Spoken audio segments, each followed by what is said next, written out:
Exactly. عسى أن تكرهوا شيئا, you may dislike something and there's a lot of goodness in it. Then you are a Muslim.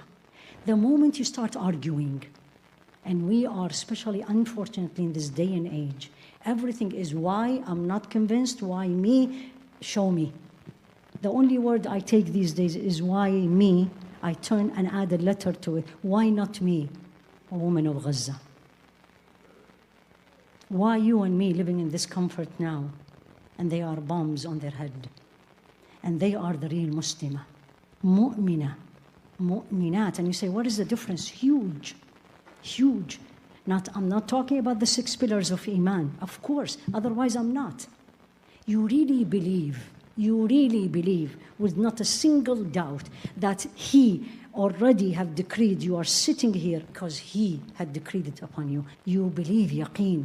That's what we are seeing in the women of Gaza. When I look at them, I see the real faith. The real faith, because the real faith comes in the first time when you're hit, in the first time when something happens to you, not later on.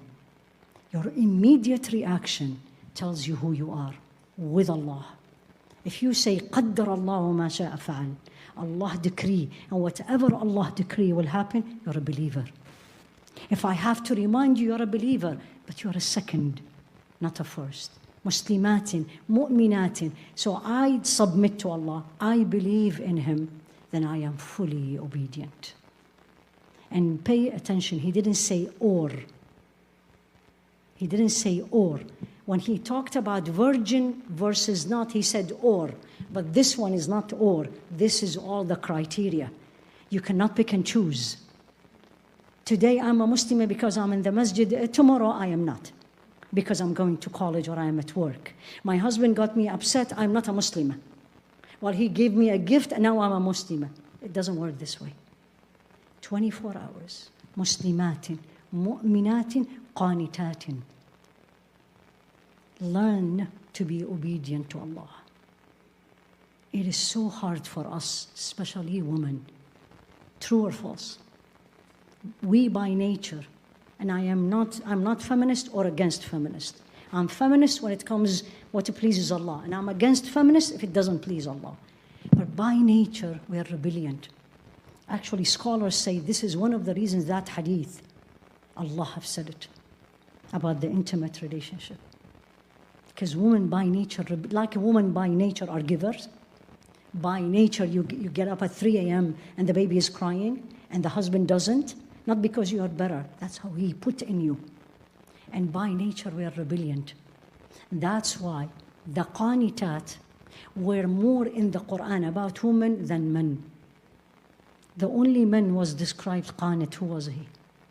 Sayyidina Ibrahim. Qanit. And who are the women? Sayyida Maryam.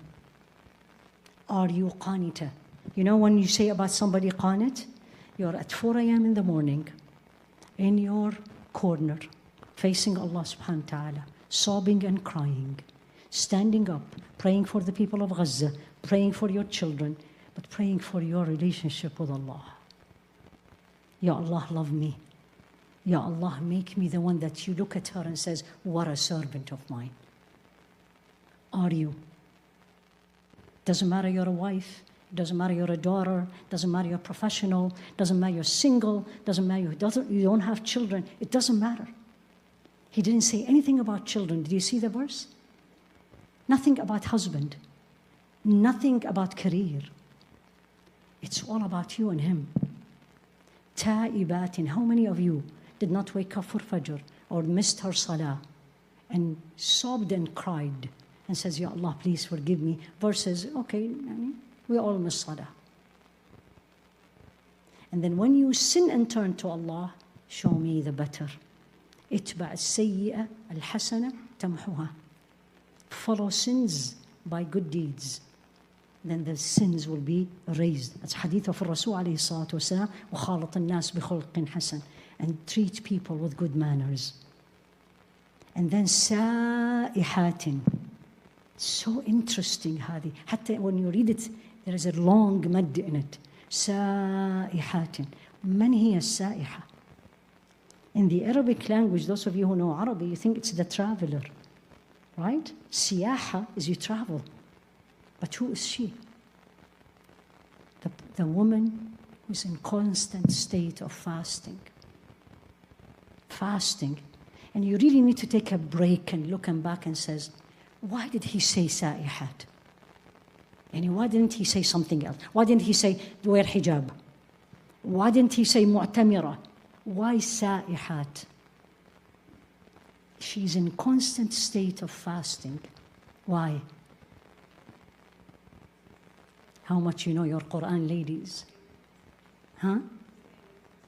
It's not only stay away from sins, fasting control you. It's the only ibadah that control you, the nafs. You want this coffee, you want that tea, you want that water, you want that lunch, you want to go with your friends. No, I'm fasting. And especially when it is not Ramadan, when you're the only one and no one knows. That's the servant of Allah. If you put 10 in each one of this, the one I just shared with you, what's your score will be? What's your score will be? If you are a real Muslimah, a real mu'minah, a real qanita, ta'iba, abida, sa'iha, you will be the best wife, you will be the best mother, and you will be the best one in your profession, and you will be the best daughter. The problem is our relationship with Allah needs a lot of work. A lot of work, and we think we are fine. Everybody thinks, what's wrong with me? Alhamdulillah. So let's change. Let's put the goal that I really want to be the servant of Allah. If it's Sayyidah Aisha and Sayyidah Hafsa, Allah said there is better than you, I have a long work. But let's start. Let him see the truthfulness in you, each one of you, young before the not very young, because the earlier you change, the life is much easier and the struggle is much easier. Start the process today before tomorrow. Why did Allah make me, or He's making you and me see this constant, non-stop reels and videos and shorts about Gaza? Why? So I say, Ya Allah, I'm sad and I cry? Really? That's it? What does He want from me? Change. Exactly. Change. Start step by step, one by one. You change, your children change. Lead by example, walk the talk, as we always say. So asa rabbuh, and I always say, Ya Allah, make me from among those. It was a question Salama most probably asked Rasul alayhi salatu wasalam. Said, Ya Rasulullah, everything in the Quran is for the women, for the men. Where are we gonna get? She's not feminist. She is a woman focused on her akhirah. She didn't say why do you pay them that much and you don't pay me? She said all the rewards in the Quran is for the men. What about us? Allah revealed this verse. And it's exactly almost the same sequence, a little bit more detail. So be the Muslimah, the one who submit to Allah day and night. That's what you want, I'll do it. Show me, I'm doing it. I don't care I like it, I don't care I don't like it, I don't care everybody does it, I don't care nobody does it. Muslimah, mu'minah, faith, yaqeen, the woman of Gaza. That you know Allah will never let you down. That you know whatever comes to you is khair. Even if I'm not seeing it. That faith in you. That faith in you. Everybody is making you scared. الذين قال لهم الناس إن الناس قد جمعوا لكم فاخشوهم قالوا حسبنا الله ونعم الوكيل. Don't be afraid from people. You're a believer. You're connected with the one who's strong. You're strong. That's the believer. Not the believer who comes here, wear hijab, praise and leave and nothing changed. Alhamdulillah, I'm not belittling this. We all are. But there is way more. Way more. And we need to work on it before it is too late. قال رب ارجعون لعلي أعمل صالحا فيما تركت كلا إنها كلمة هو قائلها وَمِن وَرَائِهِمْ بَرْزَخٌ إِلَى يَوْمِ يُبْعَثُونَ. Before a day when I'm going to tell Allah, Ya Allah, please send me back. I'm going to do good. And He will say, no, nay, it's a word from the tip of the tongue. And you're not going to go back. You're going to stay in the barzakh. Let's all make today a day of change. May Allah subhanahu wa ta'ala make everything that the woman of Gaza going through is a reason we become real Muslims. We become real Muslims, that Allah is proud of us. That the woman of Gaza who lost all her family, when they tell her, the woman, when they saw their video, they are all closer to Allah, what do you think she will say? So let's be the tool for the change and the one that we start the change. And may Allah subhanahu wa ta'ala respond to all our dua. May Allah subhanahu wa ta'ala make us better. May Allah subhanahu wa ta'ala make the path for getting better easy. May Allah lift all this atrocity and suffering that we are seeing. And may Allah make us all keys for khair and keys for